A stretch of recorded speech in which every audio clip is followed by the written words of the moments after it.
Welcome to No Sex, Please, I'm Religious. For 2,000 years and more, religion has had its own way with sex. The greatest battle it has ever faced is how to control the masses who love it. And so began the story of shame and disgust and dishonour. Forget he who must be named, but never forget it that must always be kept undercover. Hi, I'm David Ailiff, and this is the podcast, No Sex, Please, I'm Religious. Now, today is going to be a different podcast because there's only me, and I'm just going to read an article to you that I've just written, and I hope that it will give you a few things to laugh at, maybe cry at, and maybe move you to help us in helping refugees in Africa who are really, really doing it tough and need our help, and we have so few supporters.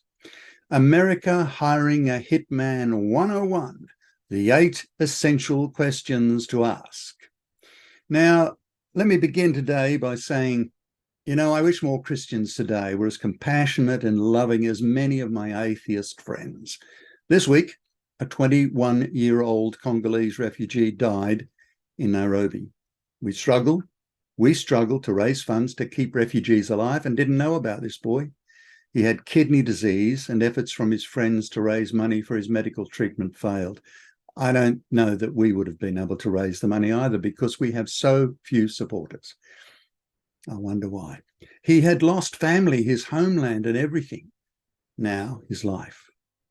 But who cares? He was a gay refugee, and the hate preachers have a lot to celebrate. Another one bites the dust. Please help us. Help people like this young man with the first name Christian. Ironic, eh? Now I'm going to put the link to our fundraiser in the bottom, and it'll probably appear on the screen as well. And if you can help, please respond. Now to the Hitman piece. Okay, America, it's time to hire a hitman in the same way you elect a president. Forgive me, I'm just being an Aussie, being sarcastic about your culture. But don't worry, I can be sarcastic about lots of other cultures too, especially my own. So you need a hired killer for a job. It seems to me the following questions should apply, some of which also apply to a presidential candidate. Question 1, is he, she, they Christian? Big, important question. Second question, what church do they go to regularly? Another very important question. Number 3, are they on the ministry team? Yeah, that counts a lot. Number 4, do they value good moral principles? 5th question, do they condemn homosexuality? Now that's an absolute. 6th question, do they own a gun and can they fire it? 7th question, how many people have they killed? 8th question, tell us the gory details. Believe it or not, I'm about to enter my 70th year and I've never owned a gun nor wanted one. And I've never needed to hire a hitman either. Not that I know of. What a strange fellow I am. So my suggestion of asking a potential assassin whether they were Christian before hiring them is just me being plain stupid. No more stupid, though, than expecting a church to have a pedophile or an abuser of women or children on staff, which has happened too often under the watchful eye of leadership that didn't care. I'm told the Catholic Church has been good at this too. Now, an assassin can't have high principles or morals unless the person he is going to murder he considers less than human, or that he thinks he can act as God to determine who will live and who will die. Pretty much the same thing, I guess. If you are going to kill someone, it's pretty important that you don't consider them to be like your Auntie Ethel or your brother Jim, unless there's a fair degree of hatred involved. In either case, to do the thing they need not to be valued as worthy of living by you. Say the same thing for the LGBTQ people in Africa not worthy of living. For that matter, LGBTIQ people everywhere. The same thing goes for the fifth question, condemning homosexuality. Some people would think that should be first, of course. When too many preachers have condemned those in any sexual category not to their own standard as being unworthy of a right to life, the same as the rest of us, there is something wrong with their Christianity or their Muslim faith or whatever faith they have. Back to the question, are he, she, they Christian? Close your eyes and read this. I'm in a terrible car accident. Sorry, me again. Open your eyes, but turn on your imagination. I'm in a terrible car accident. I'm trapped in the car, and whilst I am badly injured, the person with me looks nearly dead. Blood is pouring from them. They are unconscious, and the way their body looks, they might have a broken neck. I love this friend, and I'm deeply troubled. Somehow I use my mobile phone and ring the emergency number and give the details as I plead with tears in my eyes. Send a Christian ambulance quickly, please. We need a Christian ambulance. I think my friend is dying. It seems forever, but I hear the siren and the ambulance screeches to a halt. I hear the doors open and the sound of two people walking quickly toward us. As they approach, I shout to them with every ounce of my strength, "Are you Christians?" "No, I'm an atheist," one voice calls. "Hindu," the other shouts. "What's it matter?" the first asks. "It matters everything. Go away. I want a Christian rescue." Yes, I know this is ridiculous. In that scenario, who would care what the person looked like, or their religion, or their gender, or even transgender? Your biggest concern would be, could they do what was needed to save you and the life of your friend? Years ago, when heading an evangelical organisation in Australia, International Needs, I regularly heard recommendations for different people, different trades, on the basis of they're a good Christian. This irked me then, and more now. What does it have to do with getting a good mechanic, electrician, doctor, lawyer, or hitman, for that matter? As if good church-going Christians don't lie, aren't bad mechanics, electricians, doctors, lawyers, or hired killers. Really? Where does that come from? Sorry, too many questions. I know it's a habit of mine. Now, perhaps I've lived an uneventful life. Perhaps I'm a bit naive. I grew up in the 1950s and 60s watching America win every war and every battle with a gun, a bomb, and sometimes a good line even better than "God bless America." Every movie was like that. Every TV drama. Fortunately, occasionally, these days, they produce movies and TV shows without guns.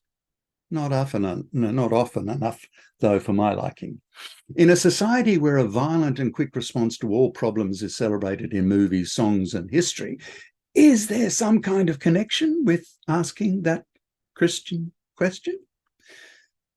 Americans have traditionally put a lot of value in faith.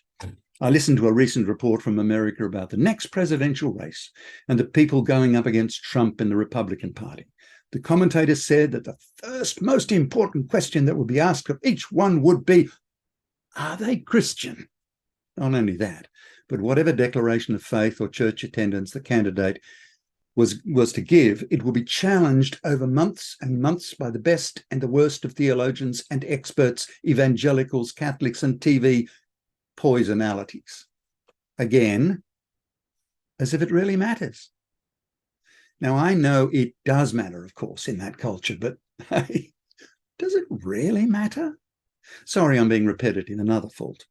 Is there, as they say, empirical evidence that Christian presidents are wiser, more honest, more intelligent, more capable, and have greater integrity than non-Christian? Will a Christian president bring more peace and goodwill to the world? Is there?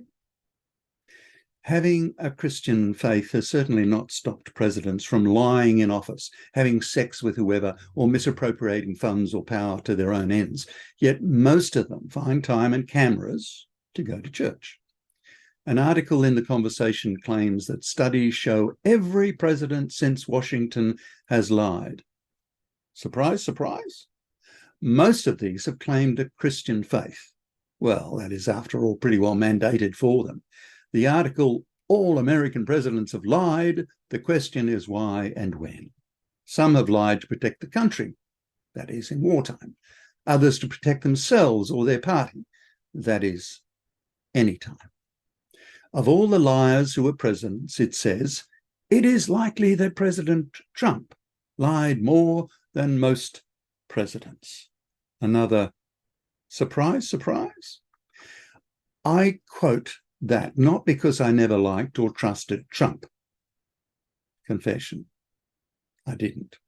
But because so many believed he was not only Christian, but God's man. That wasn't shouting, just emphasis. In 2020, BigThink.com published an article, half of evangelicals believe Trump is anointed by God. Half. Big Think began the article with the key takeaways. Evangelical support of President Trump has baffled many who find his conduct at odds with core Christian values. A recent survey found that 49% of white evangelical Protestants believe Trump was chosen by God. Additional data found evangelicals are mixed on his moral character, but view him as critical to political victories. Researching the subject, you can find allegations of lies from Trump's successor Biden too, as president and before. Perhaps presidents, like people, lie. So why is it important to have a Christian president if it doesn't stop them misbehaving sexually, with finances, the bomb, or their hair? Surely we've seen enough evidence, even privately, to know that Christians cannot always be trusted. They don't always do the right thing, and that being Christian doesn't make them the best choice for any office, whether shoeshine boys, do they still exist, or even hired killers. In Australia, we generally don't require a Christian faith for high office, even if some Christians do require it for their mechanics, and so on. In my view, our most publicly Christian Prime Minister, Scott Morrison, the first Pentecostal to hold the office, has not done his faith well by his service to the country. He ascended to the highest seat in the land, with some claiming a view of God's descending from heaven to anoint him. Morrison's own descension from office occurred when his own party was decimated at the last election. Not sure whether God pulled the anointing or let it slip, or perhaps Morrison didn't have it in the first place. He certainly did some strange things as Prime Minister, though, including appointing himself as a shadow minister to half a dozen ministries without telling the ministers who were already in those positions that he was shadowing them.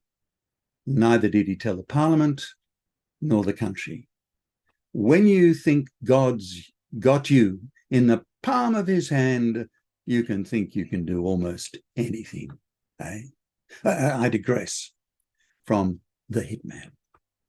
In most cases, if a hitman replied that he was a committed Christian, a worship leader and counsellor at the First Church of the Redeemer, Two Gun City, it wouldn't, in my view, be enough to hire him. I think he would need to answer the gun and murder questions first to qualify for the job. Then, if the other questions were also asked, I'm afraid I would have to go back to question his integrity, sanity, and even the theology, if not integrity, of any church that kept a killer on the ministry team, no matter how much they loved his faith confession.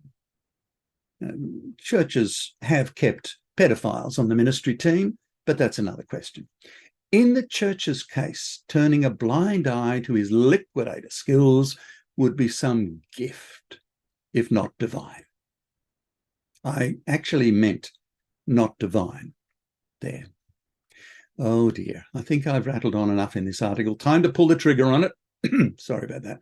So what in reality are people asking when they ask the Christian question? I hope it is a hangover from a time when being a Christian was more about character than it was about theology or belief.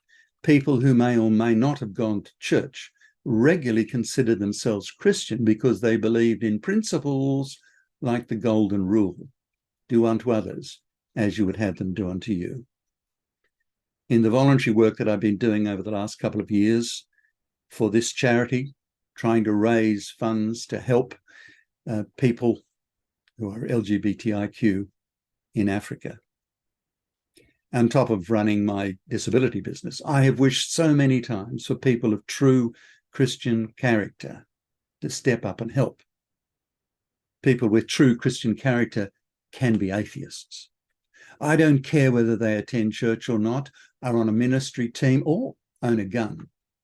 Humanity in Need, Rainbow Refugees, is the charity I started with some good friends to help these queer people in Africa survive the hate preachers, their families, culture, and governments that declare they have no right to exist, persona non grata.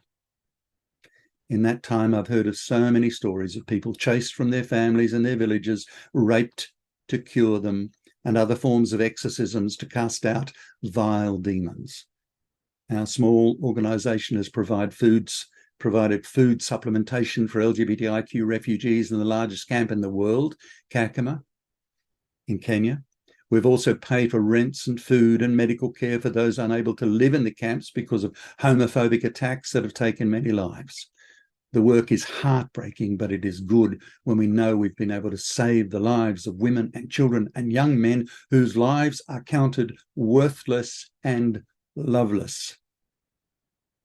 We're committed to show them some love and some worth. History shows it was well-meaning Christian evangelists who changed the nature of many nations when the message to Indigenous cultures included sex shaming that was added to the message in the first centuries. So many native cultures that accepted queer people as being equal, and in some cases even more blessed than the not different people, had to change their tune. There are many examples of good so-called Christians today who are happy to endorse a view of doing unto others what you want to do to them because you don't give a rat's about them, rather than the golden rule. For me, that's not the sort of Christian I'm looking for, but I would love to change their views. Do your own research, please. I just did a quick search on medium.com for preaching against homosexuality. Search for hate preach 2 on Google. Lots of articles. Try this one. Republican candidate says LGBTQ people should be executed. That's from just a couple of years ago. There's plenty of hate on YouTube too. Lots of pastors who call for the killing, jailing, even torturing of gay people. So sad. Christian? Not at all. Of all the people we have helped, the plight of lesbians caring for their children, sometimes after supposed curative rape by gangs or even police, troubles me the most. What have their children done to be made to suffer? But without our help, they will live on the streets begging for food, and their children denied safety, education, medical care, and a welcoming society. An example was the plight of a young boy rescued only last year when his stepfather discovered his birth father was a gay man. Love immediately turned to hate and fear because to the stepfather, the boy was full of demons. We arranged for the boy to be reunited with his birth father and taken to live in a safe house in Kenya. What had the little boy done to be suddenly despised by the man who prior to this was prepared to be his daddy and provide for him?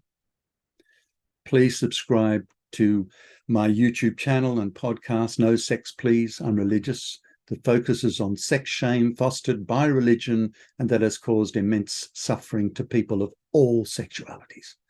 My interview with Onyx Bukenya, now safe in America, we hope, and his story about being discovered as same-sex attracted and the horrendous cost he paid for that discovery.